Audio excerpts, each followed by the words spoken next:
Hola, les damos una muy cálida bienvenida. Esto es Entrevisiones.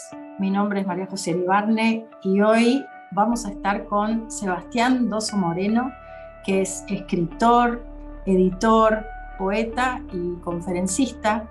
Ha escrito muchos libros, entre ellos El deber existencial de ser feliz, Mis claves para ser feliz y Cuentos para expandir la conciencia, además de Borges enamorado. Hoy no vamos a tocar ese tema, pero sí el tema de sus otros libros.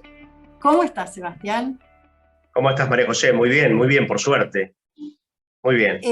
Para mí es un gusto enorme hablar con vos. Sé que además de todo lo que tenés escritos, siempre estás indagando sobre la naturaleza divina del ser humano y lo sagrado de lo poético, que creo que ha ocupado años de tu vida. Quería empezar preguntándote un poco por eso, por empezar con un poco de poesía y preguntarte cómo es lo sagrado de lo poético.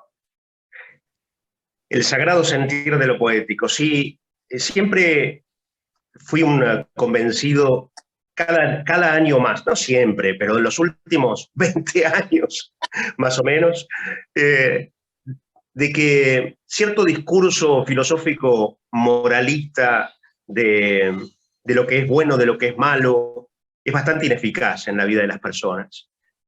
Porque primero que la prédica o el sermón o el imperativo moral más te subleva que te genera sumisión, que te genera, perdón, adhesión. Entonces, creo más en la belleza de las cosas que en la moral. Ya un gran poeta, Peggy, perdón mis citas literarias, pero es inevitable, ya me habitan y me invaden. Y Peggy, gran poeta francés que murió en la batalla del Marne, 1914, decía la moral, ese invento, es un invento, ¿no? Cosa que ya denunció Nietzsche hace muchas décadas. Y no ha funcionado. Fíjate que el fracaso, de alguna manera, ¿no?, de la civilización occidental, con todos sus altísimos ideales de perfeccionamiento, de crecimiento, de solidaridad y de progreso, sobre todo el mito del progreso, estaban basados, bueno, ese mito estaba basado en esto de que el ser humano tiene que alcanzar lo mejor, ser superior, bueno, toda esta idea del superhombre, ¿no?, del Übermensch. Y sin embargo ha fracasado. Con las dos guerras mundiales fueron la prueba fehaciente y contundente del fracaso de una civilización que lleva miles de años. Pero no se ha concentrado quizá en la belleza, a pesar de que los griegos ya hablaban de esto, de que es la persuasión por la belleza lo que atrae al ser humano a mejorarse, y no todo un decálogo, ¿no?, de deberes y de imperativos que son muchas veces represivos, incluso que no contemplan la maduración natural del ser humano, etc., ¿no? Entonces, la poesía, yendo a eso que vos me decías, la poesía tiene que ver con la belleza, y todas las civilizaciones se fundaron sobre la poesía, porque Homero, el gran poeta griego, creó la civilización griega. Ossian, el poeta mítico pero verdadero, creó la civilización celta. Virgilio crea la civilización romana, ¿no? Son ellos los padres de esas civilizaciones. Dante es un poco el gran poeta de la edad moderna, ¿no? Entonces no han sido los científicos ni los militares, han sido los poetas los generadores de civilización. ¿Y sobre qué se basaron? Sobre la belleza. ¿La belleza de qué? De la dignidad humana, sobre todo. Dignidad que tiene su cimiento, su base, su fundamento en el origen celeste del ser. Esta conciencia estaba realmente, poseía a los hombres de antaño, ¿no? Entonces, yo creo en la poesía, no creo demasiado en el discurso, la caída de la razón, que se habla hoy en día, ¿no? El discurso, toda esa cuestión tan programática de la autoayuda y la autosuperación a partir de determinadas premisas, todo eso también conduce al fracaso, según mi idea, ¿no? Claro, ok. La belleza sí, claro que es un motor, pero también cuando la belleza es muy entendida se acerca mucho a la verdad y se acerca mucho a la ética en un punto. Me No, parece. precisamente la belleza es el esplendor de la verdad, ¿no? Como decían los medievales, splendor veritatis, el esplendor de la verdad, ¿no? Me acuerdo de Einstein, que decía, si una teoría de la física no es bella, seguramente no es verdadera, decía, ¿no? Entonces, fíjate que los griegos usaban una misma palabra para hablar de lo bello, verdadero, bueno, que era kalos agathos. No separaban la belleza de la verdad y de la bondad. O sea, son indisolubles. Eso para mí es lo más maravilloso y eso creo que realmente se puede experimentar cuando la belleza cala muy hondo, está totalmente emparentada con la verdad. Y así que me encanta este tema y entiendo perfecto porque eso sería lo sagrado de la poesía en última instancia. Pero quería tomar, Sebastián, uno de estos títulos, sobre todo porque ahora cubriste un montón de cosas con el tema de la autoayuda y demás, pero vos hablás del deber existencial de ser feliz, o sea, no es poca cosa decir que hay un deber de ser feliz. Sí, Entonces, claro, bueno, ¿cómo es eso? sí, acá hay una paradoja, ¿no? Que es una contradicción aparente, una paradoja. Parece una contradicción, pero no lo es.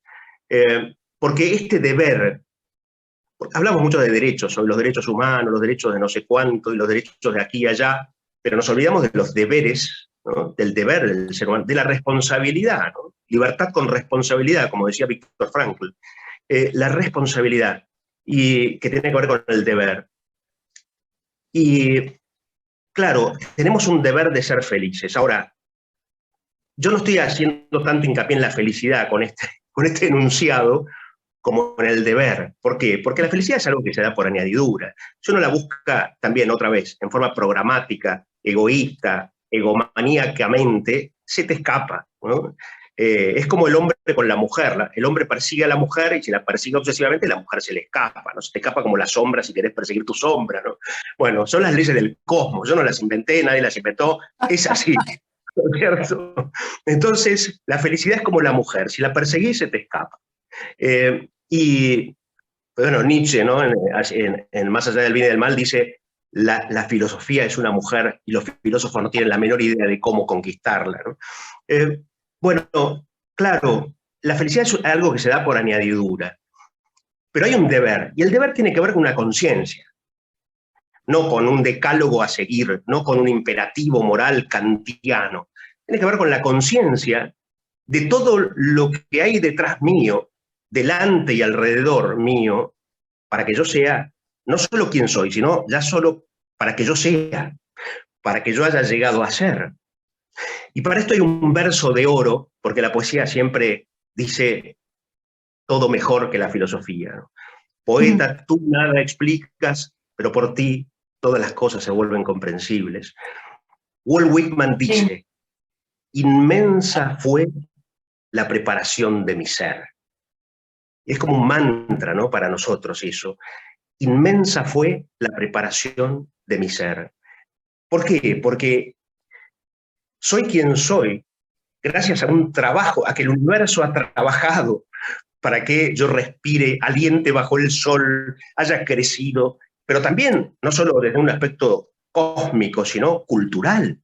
Hablo con un lenguaje que no inventé, visto vestimentas que la mayoría de las personas no fabricaron. Estoy en una sociedad con todos sus progresos y avances, desde la luz eléctrica hasta la salud más avanzada, en la que yo no tuve nada que ver. Entonces, desde lo cósmico, desde lo cultural, desde lo biológico, ¿no? Todo el inconcebible orden de todos mis órganos y mi cuerpo, la anatomía que trabaja a mi favor para que yo pueda alentar bajo este sol, como te decía, todo ese trabajo, hacerlo consciente. Bueno, dice, no, pero uno puede vivir pensando en eso. Sí, puede internalizarlo, no te digo en forma permanente, pero convertir una conciencia de fondo permanente para que uno esté agradecido. Y ya el agradecimiento es un estado de felicidad, claramente, ¿no? El ingrato es un amargo. El ingrato es siempre un amargo, ¿no? Y además el ingrato cree que el mundo está en deuda con él, ¿no? Encima, cree que todo el mundo está en deuda con él, está enojadísimo. Yo me acuerdo un episodio de Chesterton caminando con Hilaire Belloc, ¿no? Hilaire Belloc, él era de origen francés, pero vivía en Inglaterra, muy amigo de Chesterton, tanto que a veces firmaban sus libros Chester Belloc, porque escribían libros juntos, y estaban caminando a la luz de los faroles en Londres una noche, tarde, y Chesterton se detiene, lo agarra del brazo a Belloc y le dice, amigo mío, cuando nosotros éramos jóvenes, el mundo ya era muy viejo. Diciendo, como diciendo, todo esto ya estaba cuando vinimos acá. Bueno, claro, Ortega y Gasset en su libro, el gran libro profético, La rebelión de las masas, dice, ¿no? El ser humano contemporáneo, moderno, dice en realidad, es como el pequeño burgués, el petit bourgeois, ¿no? Que ha heredado siglos y milenios de civilización, pero es como el heredero inconsciente que despilfarra, que no está agradecido, que no sabe todo lo que ha recibido, porque bueno, nació en esa sociedad de confort, y Ortega habla mucho de eso, ¿no? Del heredero ingrato, inconsciente, amargo, infeliz, desgraciado, arribista encima, un ser peligroso, ¿no? Bueno, el deber existencial de ser feliz tiene que ver con esta conciencia. Ay, qué maravilla, Sebastián, porque justamente creo que estamos en un punto de la humanidad donde en esta evolución sí o sí tenemos que hacer exactamente este trabajo que vos decís. No estamos separados, o sea, no nacimos separados, estamos metidos, esto que decís, el idioma. O sea, el idioma realmente es algo que uno hereda, está ahí. Y yo siempre pienso estas cosas, ¿no? Todo lo que uno disfruta, que es el trabajo de millones de personas, de generaciones sin fin, que han trabajado para que podamos nosotros ahora disfrutar de muchas cosas. Y rescato esto que dijiste del agradecimiento, porque también hablamos mucho del agradecimiento en Guía Espiritual, y claramente, como vos decís, el que está agradecido, o sea, el hermano David Steinhall-Rast siempre habla de que uno no es feliz, no es agradecido porque es feliz, sino que es feliz porque es agradecido. Bueno. Y esa pequeña diferencia hace toda la diferencia del mundo. A mí me costó entenderlo la primera vez que se lo escuché decir. Claro, eso mismo decía Pitágoras hace 2500 años, que decía, no ejercitamos la virtud para ser felices, la felicidad es ejercitar la virtud, ¿cierto? Es un poco el mismo concepto.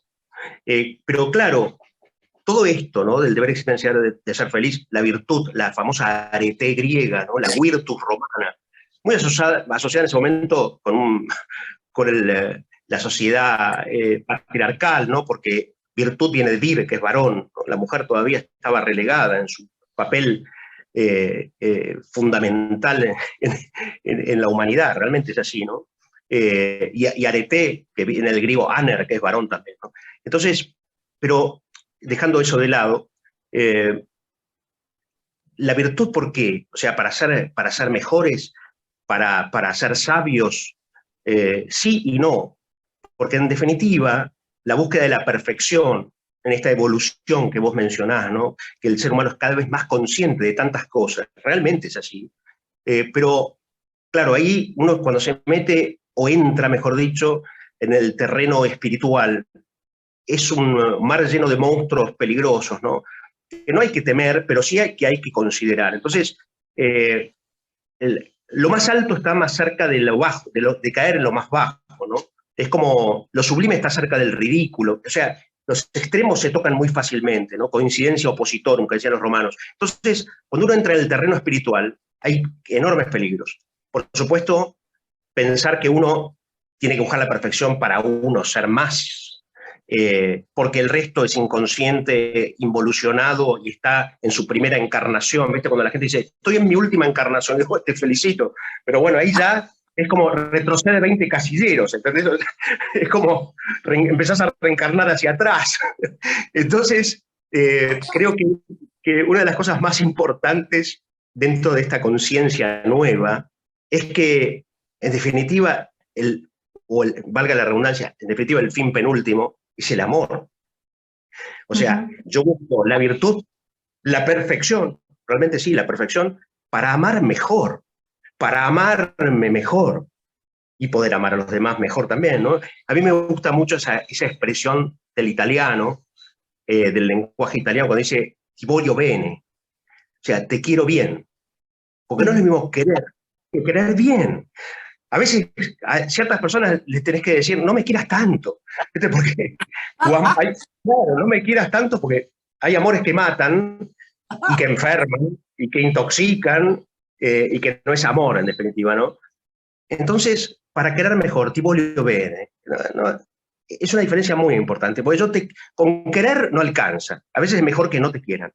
Entonces, todo esto, esta nueva conciencia, que peligrosamente se orienta hacia la autorrealización, el autoconfort y todo es autorreferencial, si pierde su norte, su estrella polar, entonces se desmadra y es mejor ser un inconsciente absoluto y un ignorante absoluto que entrar en ese camino que te lleva a una perdición mayor que la ignorancia misma, ¿no?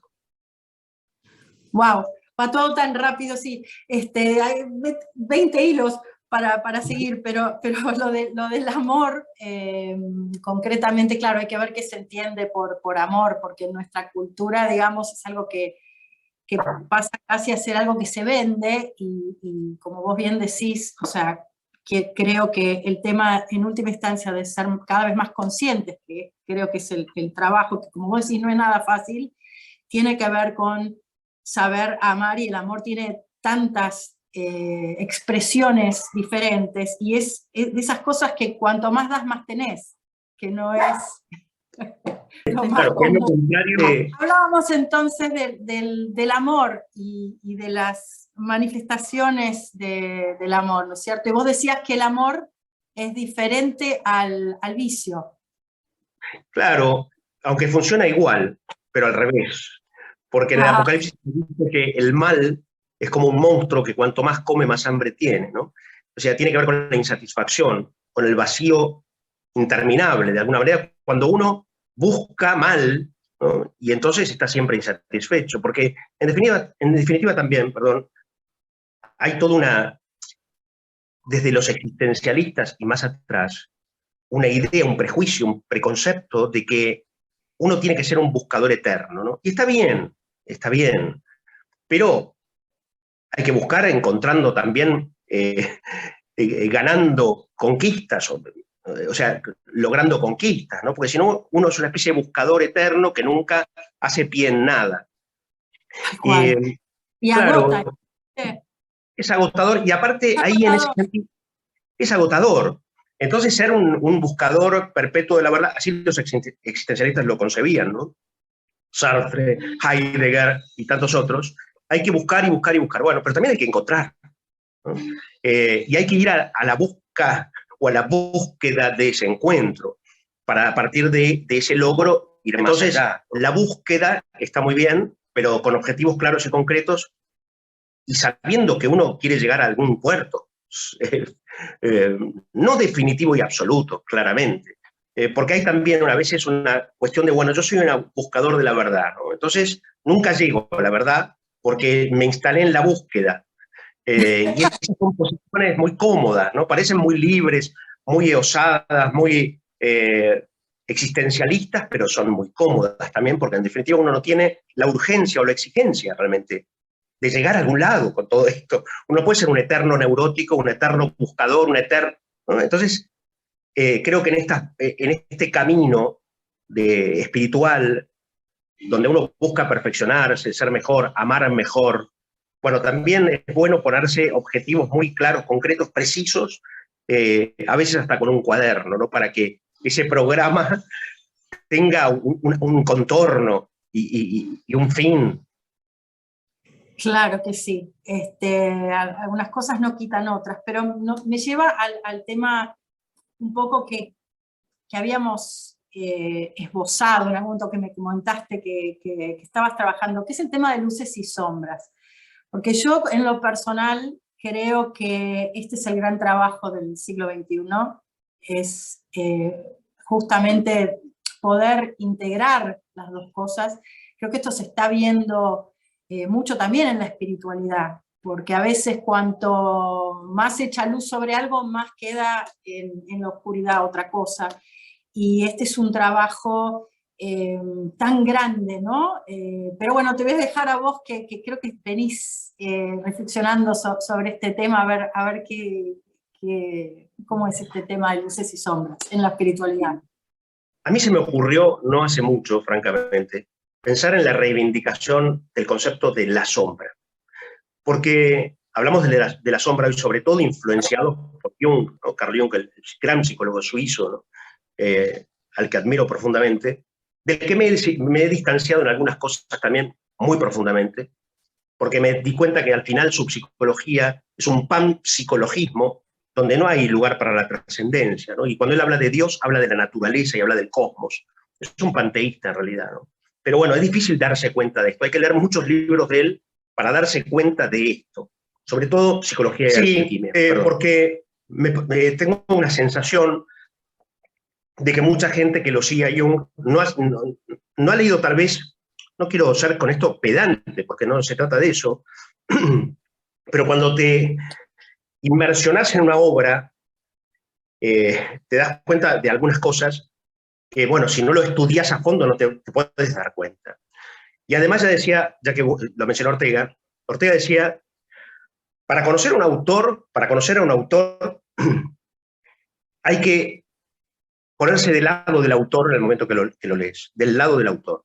O sea, para entenderlo a Kant, cuando lo lees a Kant, tenés que ser kantiano. Cuando lo lees a Nietzsche, tenés que ser nietzscheano. No podés observarlo desde afuera porque no lo vas a conocer. Ese es mi ejercicio como lector de siempre. Entonces, cuando estudié la obra de Jung bastante a fondo, además tengo muchos amigos junguianos, y soy muy amigo, de Vicente Rubino, que es el presidente de la Sociedad Junguiana Argentina, un experto, ha escrito 30 libros sobre Jung. Y nos hemos pasado, no exagero, noches enteras discutiendo sobre Jung, ¿no? Yo atacando y él defendiendo, pero no porque yo lo atacara o no lo admirara, sino porque hay ciertos puntos que él negaba y que yo decía que eran como yo decía, según mi parecer. Bueno, te decía lo de Jung, que Jung, en realidad, hay un ateísmo detrás de su psicología. Esto es una herejía lo que estoy diciendo para muchísima gente que lo sigue a Jung. Pero ojo, porque esto no es una descalificación. O sea, no quita su brillantez, sus grandes descubrimientos para la psicología moderna, su incorporación de la magia, del valor de la mente como un órgano activo de alguna manera que transforma el universo y que no solamente un órgano de percepción o un elemento de percepción. Yo soy un gran admirador de Jung, como soy un gran admirador de Nietzsche, pero uno no tiene que ser nietzscheano y no tiene que ser junguiano, porque ahí perdés la objetividad. Uno tiene que discernir, y nadie es perfecto, y uno tiene que ver qué toma y qué deja de los autores que admira. Y yo, en lo que me separé de Jung, es en este panpsicologismo, en donde no hay lugar para la trascendencia, en donde el hombre, el ser humano, es el ápice de la evolución, va hacia una especie de gran autoconciencia y superación personal, pero donde queda de lado, bueno, pero divino. ¿A qué iba con esto? A que la instalación del concepto de la sombra, tan junguiano, ¿no? Y tan importante, porque es la tradición más profunda, si se quiere, de la literatura más espiritual, ¿no? Desde Virgilio, Homero, Dostoyevsky, a esta parte de Shakespeare, ni hablar. Pero yo quiero hacer una reivindicación del concepto de la sombra. Porque lo que dice Jung es una cosa, y está bárbaro, y es muy útil a la vida. Conocer nuestra sombra, asimilarla, saber que uno tiene que convivir con su lado oscuro, sombrío. Sí, porque si no culpamos al otro de lo que no vemos nuestro, y ahí se genera un lío bárbaro. Eso fue uno de los grandes aportes de Jung. La sombra que no asimilo la tengo que poner en algún lado. Exacto. Entonces la pongo en una raza, en un pueblo, en mi padre, en la sociedad, en mi generación. Claro, si no asimilo mi sombra, esa sombra está. Entonces en algún lado la tengo que poner. Si no la asimilo, me responsabilizo de ella, y la voy a trasladar a otra parte. Uno de los grandes aportes de Jung. Ahora, hay otra idea de la sombra que a mí me gusta y me interesa, que es la sombra entendida como lo que no se ve, como lo que está oculto, como lo que forma parte del lado espiritual, si se quiere, de una persona. ¿Por qué? Porque todo lo que es valedero crece en las sombras. Dejemos el lado sombrío de la sombra, el lado junguiano. Todo lo que vale la pena crece en la sombra, en el silencio, en lo oculto, incluso en la soledad. El sueño es sombra, la soledad es sombra. La creación crece, se desarrolla en la sombra, en la soledad. Entonces, todo lo otro, el ámbito de la luz, no en el sentido espiritual del término, es el orden de lo público, de lo visible, de lo social, que ha adquirido una relevancia tan grande en esta época con las redes, con la internet, con la televisión y con todos los medios de comunicación existentes. Todo eso es el mundo de la luz pública, no de la luz espiritual. Sin embargo, ese otro lado de la realidad, la sombra, lo invisible, la soledad, el sueño, la creación, la espiritualidad, es la condición para que todo lo otro sea genuino, sea fértil, sea verdadero y sea bello. Entonces, por eso yo siempre digo, María José, el arte tenebrista, el claroscuro del arte, que está tan presente en los genios como Rembrandt o Caravaggio y otros pintores. Ellos nos enseñaron, de alguna manera, que la realidad tiene dos caras, que la realidad tiene un aspecto visible y un aspecto invisible, que está la máscara, pero que está el rostro, que está el cuerpo, pero está el espíritu, que está la materia, pero está la energía que anima esa materia, la mayoría de las veces invisible. Entonces ellos, al velar parte de las escenas de sus lienzos, nos están mostrando la realidad en su conjunto, en su verdad penúltima, en su completitud. Porque hay una parte que se ve y una parte que no se ve. Más aún, la parte que se ve brilla por el contraste con lo que no se ve. La sombra alimenta la luz. Como la raíz que crece en las sombras de la tierra, ¿no? Y hace que crezca el árbol y dé frutos. Lo mismo con esto. Pero claro, esa sombra no tiene buena prensa, porque tiene mucha más prensa la visibilidad, el ruido del mundo, ¿no? La espuma y la escoria, si se quiere, pero ese otro lado no tiene prensa y parece que todo lo que no es visible, o no tiene publicidad, o no tiene visibilidad, no vale. Si no tenés 10.000 vistas en un video, es como que no sirve, por ejemplo. No tuvo bastante visibilidad, luz pública, ¿no? Por poner un ejemplo un poco burdo, pero tiene que ver con esto. Si yo no subí las fotos a mi Instagram, a no sé dónde, y de mis vacaciones, parece que no tuve vacaciones.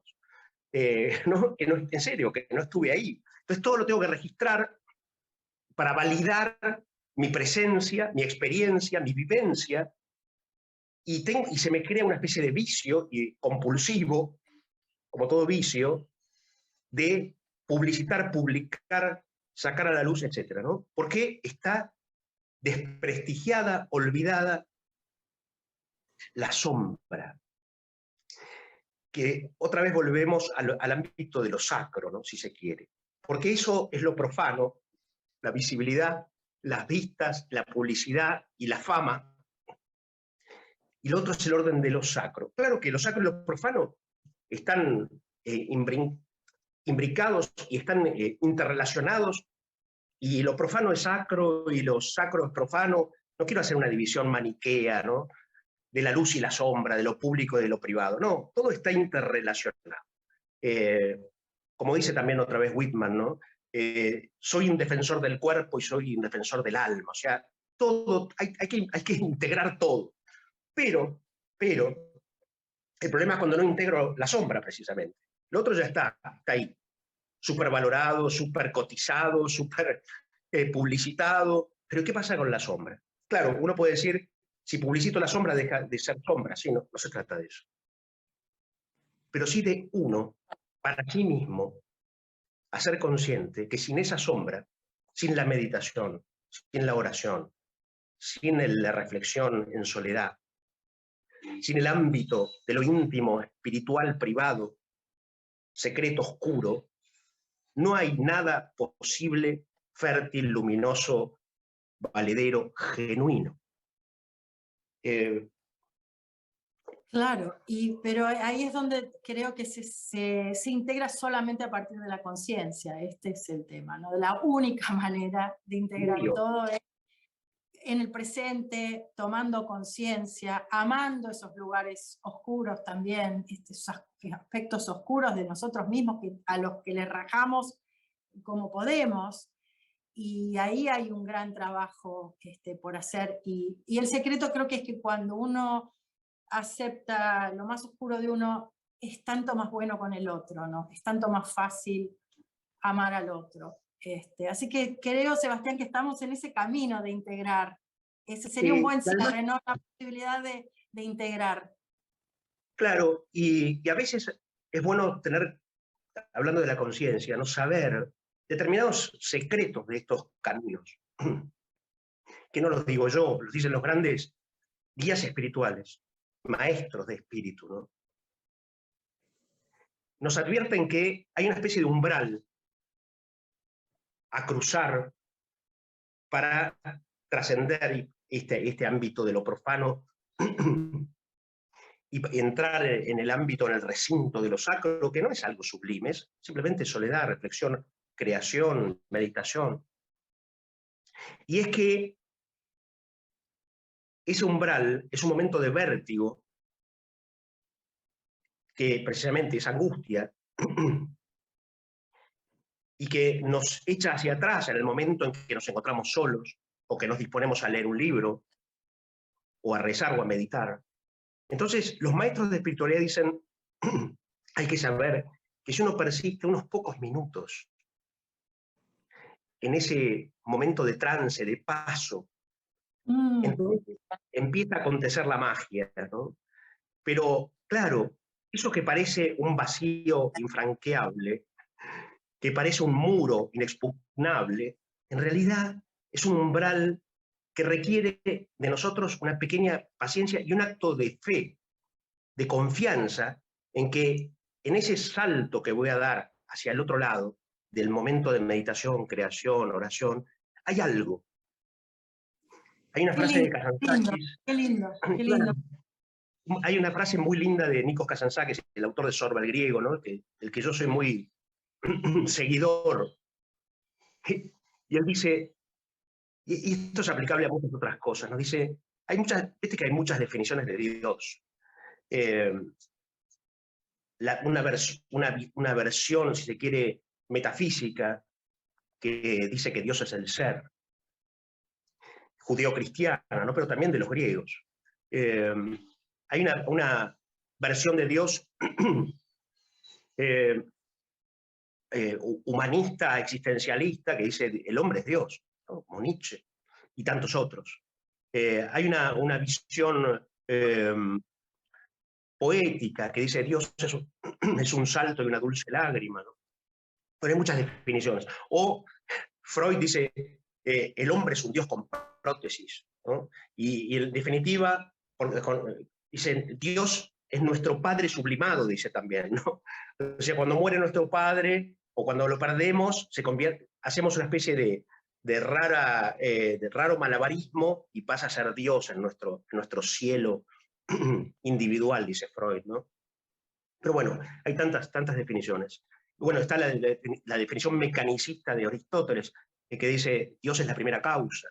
Pero hay una definición, hay una definición poética, tal vez la más linda que se ha acuñado jamás, de un poeta griego, Sikelianos, que dice, le dije al almendro, hermano, háblame de Dios. y el almendro floreció. Ay, me encantó. La poesía lo dice todo mejor, la verdad, ¿no? Pero bueno, pero Kazantzakis... La poesía lo dice todo mejor, es La así. poesía lo dice todo mejor. Pero Kazantzakis dice algo interesante, porque dice, Dios es un abismo, salta, Wow. ¿no? Eso es muy... que tiene una ligación muy fuerte con lo oriental también, ¿no? Con esta idea del vacío. Crea un vacío que cuando entras resulta que era un todo, ¿no? Un lleno, un pleno, una plenitud. Bueno, Dios es un abismo, salta. Esta sombra de la que hablamos es una suerte de abismo a la que uno debe saltar, sabiendo que hay un momento de vértigo, angustia, donde parece que no va a haber nada allí a donde uno salta. Y sin embargo, transcurrido un tiempo de paciencia, tras un acto realmente de confianza y de fe ciega, resulta que sí, uno se encuentra nada menos que con uno mismo, con un otro que es uno mismo, pero también con un otro con mayúscula también. Y voy a decir esto aunque esté un poco fuera de lugar, pero no me lo quiero olvidar. La meditación y la oración, ¿no? En esos momentos de sombra, de reflexión, de introspección, de silencio, de lectura, de creación. Otro de los riesgos, creo yo, del camino nuevo de la autoconciencia y de la conciencia tan importantes, es olvidar no solo lo trascendente, sino las invisibles entidades que nos pueden acompañar en ese camino. Por eso digo siempre que la meditación necesita también de la oración. No hablo como un pastor, hablo como un hereje, porque yo la verdad es que no soy ni muy religioso, aunque sí muy creyente, pero los griegos, los romanos, los egipcios, ¿no? Hay que ver el libro de los muertos, hablaban de que había que convocar a las entidades superiores para que nos acompañen y ayuden en nuestras vidas. Unos rezan a Mahoma, otros a Cristo, otros a quien sea, a sus abuelos. No sabemos quién nos favorece de todos esos a los que rezamos, pero alguien nos favorece seguro. Algún día sabremos quién nos favoreció, ¿no? A lo mejor le rezamos, no sé, al Espíritu Santo y resulta que era mi abuela. No quiero ser con esto, pero realmente no sabemos quién nos favorece. Pero una cosa es segura, que uno comprueba cuando solicita el concurso, el amparo, la compañía, ¿no? de los dioses. Alguien nos escucha. No sabemos quién. Creemos, a lo mejor nos convencemos de que es la Virgen María y a lo mejor es Isis. No lo sé. Pero alguien nos escucha. Y en el famoso camino del héroe, ¿no? Tan vigente hoy en día y fantásticamente vigente, se habla de esto, de que uno de los pasos necesarios de este camino de evolución, de perfeccionamiento, de concientización, es realizar un acto de humildad, solicitando la ayuda de los dioses. Podemos decir de Dios, del Espíritu Santo, de mis ancestros, de los dioses. Porque eso nos pone en un lugar de humildad, de vulnerabilidad, de indefensión, necesarios, o necesario ese lugar, para que yo sepa que no estoy solo. Vos hablas de esta red espiritual que a todos nos involucra, pero no, esta red no es solamente en este plano, sino en muchos otros planos, tanto hacia abajo como hacia arriba, ¿no? Depende de qué camino estés, entras en connivencia o en relación o en vínculo profundo con lo bajo o con lo alto. Pero me parece algo tan importante, porque a veces, sí, la meditación está muy bien, ¿no? Reflexionar, respirar, lograr centrarse, ¿no? Pero no olvidar el acto de humildad de pedir, de solicitar la ayuda de los dioses. Me parece muy importante. Qué manera más maravillosa, Sebastián, de ir cerrando esta charla. Yo te pido desde la humildad también que invitemos, busquemos el amparo para todos los seres que habitan este universo, que desde allí podamos pedir este amparo, este ser escuchados y pedirlo para todos. Y yo desde lo más profundo agradecerte esta charla que ha sido maravillosa. Muchísimas gracias. Gracias a vos. Un placer. Muchas gracias, María José. Un beso y la seguimos. Un beso grande. Gracias.